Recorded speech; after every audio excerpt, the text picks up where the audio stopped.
সালাম আমি করব গিয়ে নবী জির রোজায় সালাম।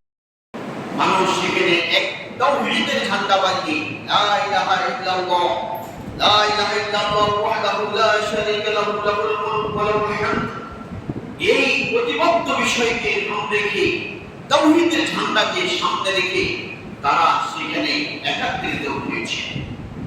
তাহলে বোঝা যাচ্ছে যে আপনার এই প্রথম যে কিবলা, আমরা এখানে যে প্রথম যে ঘর, এই ঘরটি হচ্ছে মক্কা অর্থাৎ মসজিদে হারাম। এটি হচ্ছে পৃথিবীর প্রথম ঘর।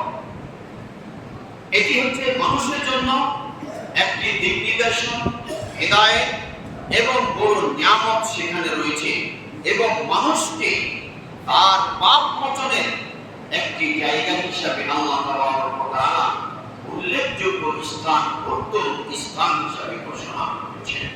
রাসূল করিম সাল্লাল্লাহু আলাইহি ওয়াসাল্লাম একটি হাদিসে বলেন, লা তুশাদ্দু রিহালা ইল্লা সালাসাতা মাসাজিদ, পৃথিবীতে তোমরা নেকির উদ্দেশ্যে কোথাও ভ্রমণ করবে না তিনটি মসজিদ ব্যতীত।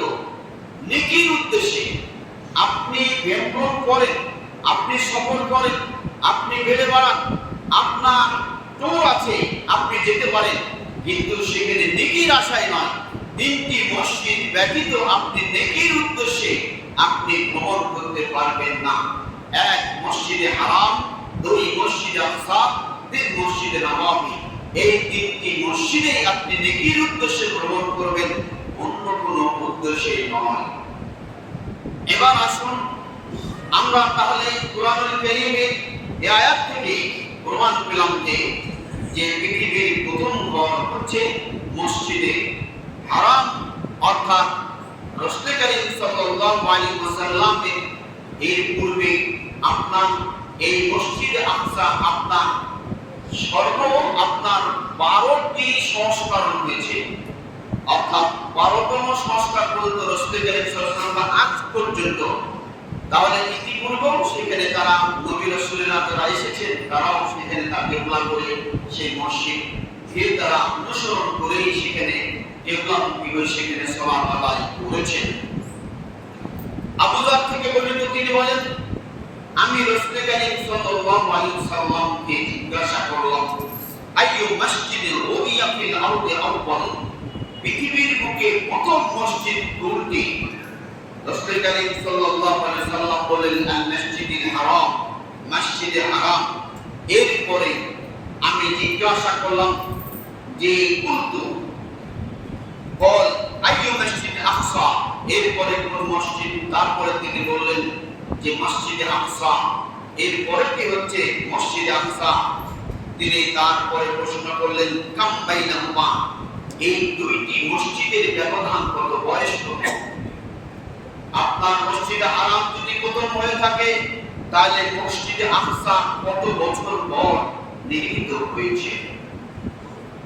রাসূল করিম সাল্লাল্লাহু আলাইহি ওয়াসাল্লাম এই জবাবে বলেন, বল আরবাউনা সানা, মসজিদে হারামের পরে 40 বছর পর মসজিদে আকসা নির্মিত হয়েছে।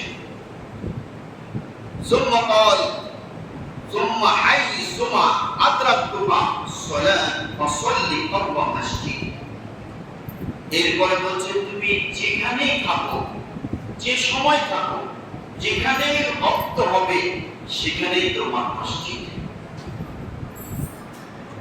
মসজিদে হারাম হলো মসজিদ সালাত ইবাদতের জায়গা।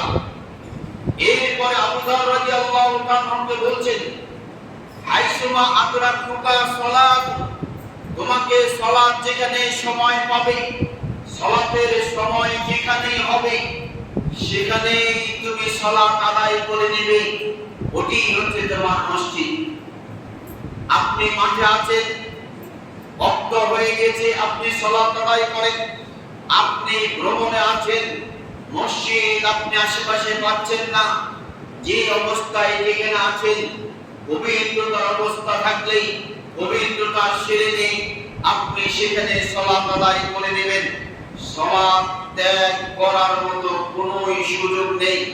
আপনার দেহে শ্বাস থাকা পর্যন্ত, আপনি রাত দিন পার্থক্য করা পর্যন্ত আপনি ভালো মন্দ বোঝা পর্যন্ত, ক্ষুধার তাড়না উপলব্ধি থাকা পর্যন্ত, আপনি সব কিছু ভালো মন্দ, আপনি সুস্থ সবল থাকা পর্যন্ত আপনাকে যেখানেই সালাতের সময় আপনি পেয়ে যাবেন সেখানেই নামাজ পড়বেন। ফাওয়া মাসজিদুন, সেটি মসজিদ।